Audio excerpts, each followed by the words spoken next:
हाय viewers, अस्सलाम वालेकुम। Welcome to programming term official. Programming term official में आपको खुशामदीद करते हैं।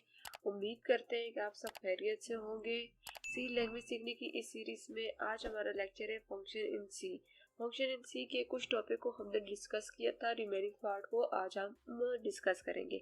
चले आए आज का अपना लेक्चर स्टार्ट करते हैं। टाइप्स। हम फंक्शन की टाइप्स देखेंगे तो हमारे पास फंक्शन कितने टाइप्स के होते हैं। टू टाइप्स के हमारे पास फंक्शंस होते हैं, लाइब्रेरी फंक्शंस और user defined functions. Library function वो फंक्शन होते हैं जो पहले से प्री डिफाइन होते हैं और इनकी डिफिनेशन जो है इनकी हेडर फाइल में मौजूद होती है। हम इनकी लाइब्रेरी को इंक्लूड करवा के ये फंक्शन यूज कर सकते हैं। और यूजर डिफाइंड फंक्शन वो फंक्शंस होते हैं जो प्रोग्रामिंग टाइम पे यूजर खुद डिफाइन करता है। चलिए आइए इनको देखते हैं। Library function.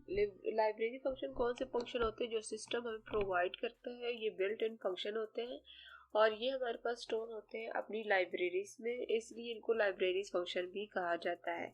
एग्जांपल में बताया हुआ स्कैन है, प्रिंट है, str copy, str camp, str लेन, ये जो फंक्शन हमने यूज किए थे ये सारे क्या थे, बिल्ट इन फंक्शन थे। इनकी डिफिनेशन कहाँ मौजूद थी, इनकी लाइब्रेरीज में मौजूद थी। जब हमें इनकी ज़रूरत पड़ती थी तो हम क्या करते थे, इनकी लाइब्रेरी को इंक्लूड करवा लेते थे और इन फंक्शन को यूज़ करते थे। आगे नोट में भी यही लिखा हुआ है, अगर आपको इन फंक्शन को यूज़ करना है अपने प्रोग्राम में तो आप क्या करेंगे, सबसे पहले इनकी हेडर फाइल जो होती है उसको इंक्लूड करवाना मस्ट होता है। आगे हमारे पास user defined function. User defined function कौन से होते हैं, वो ब्लॉक ऑफ कोड होता है जो यूजर खुद लिखता है जब उसे जरूरत पड़ती है। ठीक है, आगे हमारे पास है types of user defined functions की टाइप्स है। कितनी टाइप्स है, हमारे पास 4 टाइप्स है। सबसे पहले है function with no arguments and no return value, जिसमें हमारे पास कोई नो आर्गुमेंट्स भी नहीं होंगे और रिटर्न वैल्यू भी हम कुछ नहीं करेंगे। आगे हमारे पास है सेकंड क्या है, आर्गुमेंट तो नहीं होंगे मगर हम कुछ ना कुछ रिटर्न कर रहे होंगे। थर्ड पे क्या है, आर्गुमेंट्स भी होंगे और हम रिटर्न कुछ नहीं कर रहे होंगे। ठीक है, और फोर्थ हमारे पास है आर्गुमेंट और रिटर्न, दोनों काम हम कर रहे होंगे। ये किस तरह होगा, एग्जाम्पल की तरह, एग्जाम्पल से हम समझेंगे। चले आए एग्जाम्पल्स को देखते हैं।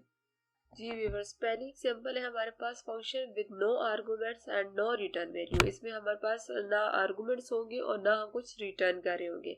सबसे पहले हमने क्या किया, maths dot H header file include करवाई। क्यों, हम इसके बिल्ट इन फंक्शन को यूज कर रहे हैं। इसके बिल्ट इन फंक्शन इस फंक्शन में कौन से यूज हो रहे हैं, स्क्वायर रूट। ठीक है, स्क्वायर रूट का फंक्शन जो है हमारे पास किधर डिफाइन है, मैथ्स की लाइब्रेरी में, इसलिए हमने मैथ्स की हेडर फाइल को इंक्लूड करवाया है। फिर हमारे पास है हैश इंक्लूड stdio.h, ये भी हमारे पास हेडर फाइल है। इसको हमने क्यों इंक्लूड करवाया, क्योंकि हमने scanf और printf का फंक्शन यूज करना है। ठीक है, इनपुट आउटपुट फंक्शन जो है हमारे पास किधर डिफाइन है, stdio.h में। फिर हमारे पास है हम एक फंक्शन यूज करेंगे void sum। ठीक है, void का मतलब होता है रिटर्न नथिंग, हम कुछ भी रिटर्न नहीं कर रहे। अगर इधर हमारे पास कुछ होते आर्गुमेंट्स होते, आर्गुमेंट्स को हम फंक्शन के अंदर लिखते हैं, फंक्शन ब्रैकेट्स के अंदर, तो इधर हमारे पास कोई आर्गुमेंट्स नहीं है। ठीक है, इससे हमें पता चल रहा है कि कुछ हम रिटर्न नहीं कर रहे void से, और सम के अंदर फंक्शन के अंदर कोई आर्गुमेंट होते तो हम कहते हैं हमारे पास आर्गुमेंट्स है। इधर कुछ भी नहीं है तो हमारे पास नो आर्गुमेंट्स है। ठीक है, फिर हमारे पास इट मेन है।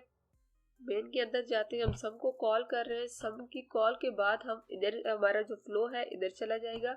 वाइड सम फंक्शन के अंदर आते हैं, हमने इंट ए लिया, ए की वैल्यू है 50, बी की है 80 और सम हमारे पास एक वेरिएबल के तौर पे यूज हुआ है। ठीक है, इसमें क्या होगा, हमारे पास सम में क्या होगा, स्क्वायर रूट लेगा ए का, स्क्वायर रूट लेगा बी का, इन दोनों की एडिशन करके हमारे पास सम में स्टोर करवा देगा। ठीक है, फिर हमारे पास क्या होगा, जो हमारे पास इसका स्क्वायर रूट जो सम हुए वो रिजल्ट हमारे पास प्रिंट हो जाएगा। ठीक है, प्रिंट होने इधर ही प्रिंट हो जाएगा। इसके बाद हमारे पास कोई वैल्यू रिटर्न नहीं होगी तो हमारे पास फ्लो दोबारा इधर चले जाएगा। जब ये एग्जीक्यूट हो जाएगा तो हमारे पास फ्लो दोबारा इधर चले जाएगा और आगे हमारे पास रिटर्न 0, हमारे पास फंक्शन एंड हो जाएगा।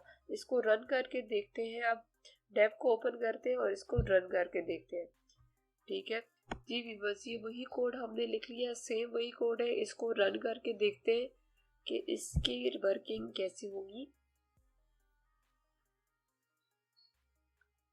ये कुछ टाइम ले रहा है, अभी रन हो जाएगा। ठीक है, इसका क्या होगा, हमारे पास इधर ही एक्शन परफॉर्म होगा और इधर ही ये प्रिंट हो जाएगा।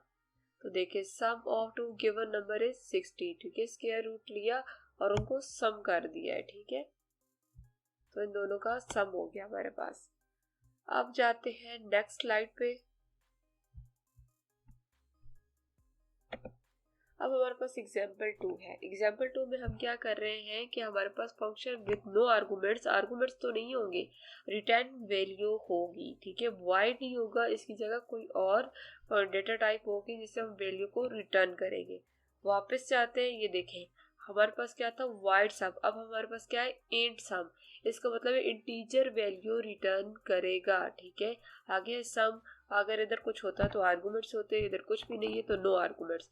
Return value no arguments.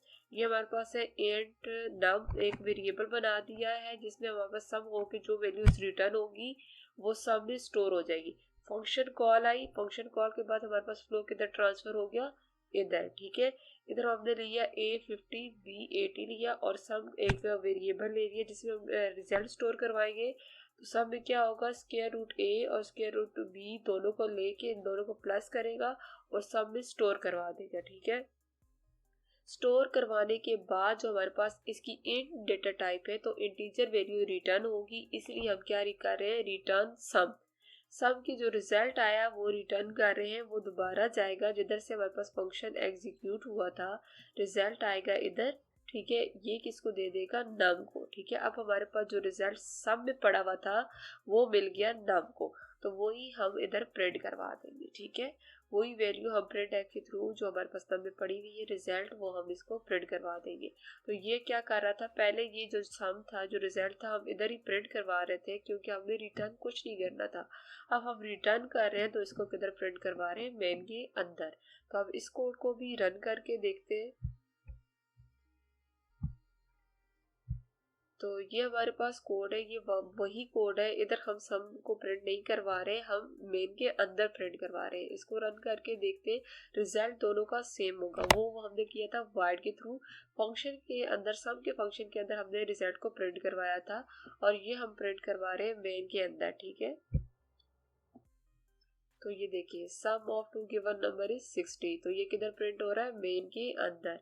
आपको उम्मीद करते हैं इन दोनों का डिफरेंस समझ आ गया होगा, ठीक है। जी व्यूअर्स, ये था आज का हमारा लेक्चर जिसमें हमने फंक्शन की टाइप्स को देखा, यूजर डिफाइंड फंक्शन देखा और लाइब्रेरी फंक्शंस को देखा। यूजर डिफाइंड फंक्शंस की 2 टाइप्स को हमने डिस्कस किया, रिमेनिंग पार्ट्स को हम नेक्स्ट लेक्चर में कवर करेंगे।